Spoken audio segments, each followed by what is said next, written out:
Hello, everyone. This is your daily reminder that there have been no protests, no U.S. Capitol sit-ins, no UN statements, no Amnesty International condemnations of any kind after Russia had shelled Ukraine's capital, Kiev, and damaged a kindergarten. This photograph appeared across multiple sources yesterday. That's the kindergarten in question. And this is the interior. I just want you to look at this picture. This is one of many images that really emphasizes what is wrong with this war. Meanwhile, multiple phone calls have been intercepted, calls from the front lines by the Russian military to their friends and relatives at home. And the sentiment is pretty universal. They want out. Really? Why? What went wrong? Remember, these are the same people who said they will take Kiev in 3 days and that they will be washing their boots in the Channel. Yes, the one between France and England. That one. Within weeks. So what happened? Oh dear, Ukrainian people refused to roll over and surrender. And so no matter what Putin says, no matter what Russian pundits said, no matter what their media says and lies about, because they all do that, the point is that morale in the Russian army is at the all-time low. They are no longer feeling patriotic. They're no longer feeling like marching against Kiev. They're not even motivated by their burning hatred of Ukrainians. They just want out. The question of the election continues to divide Ukrainians and Ukrainian government. So here is what's going on. And I asked my dad about this. And what is the sentiment out there, and what are the concerns? The primary concerns are actually pretty basic. It's not even politically motivated. As all of you know, all of you who participate in elections the world over, an election is a very public event. And so people will have to go to the polling places, physically go there to cast their ballots. Even if voting by mail was available, again, we're at war. So voting by mail would risk losing a bunch of ballots in an explosion if an airplane or a train gets shot down. And so that is a problem. And the polling places, of course, are large gathering places, and there is a concern that they will be targeted, considering Russia's history of targeting civilian locations. So that is a problem.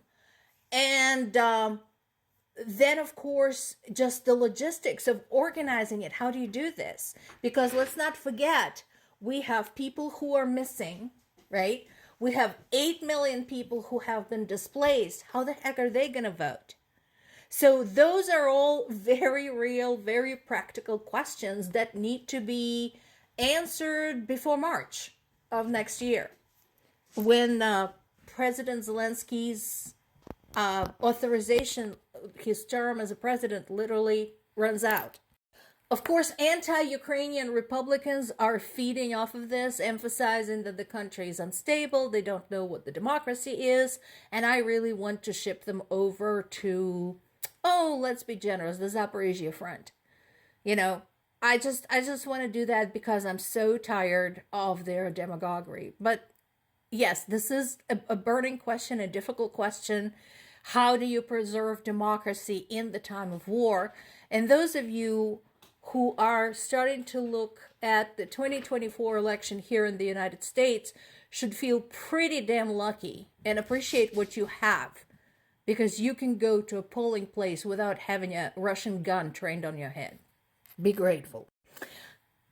President Biden brought something up that definitely applies. And this actually echoes another historic example I'm going to mention in a minute. So he talked about the anniversary of Holodomor, the artificially produced famine that was orchestrated by the Soviet government, by Stalin's leadership, to starve Ukrainians. That was one of Stalin's many acts of genocide, and Ukrainians were definitely not the only people who suffered from those acts, but they were one of the people.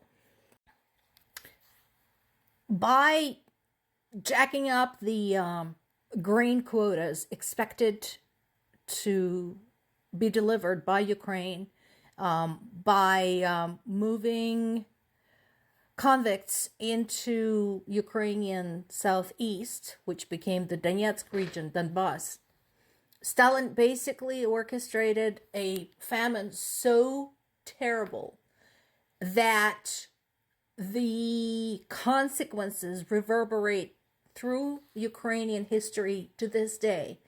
It's irrevocably changed the face of Ukraine as a country, the face of Ukrainian people as a national group, and that was definitely an act of genocide.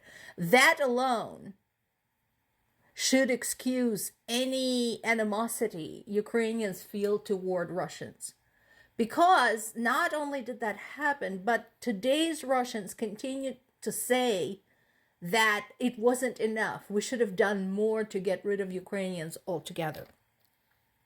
Another historic event that was mentioned this week was during the address by Finnish Prime Minister to the Ukrainian Parliament.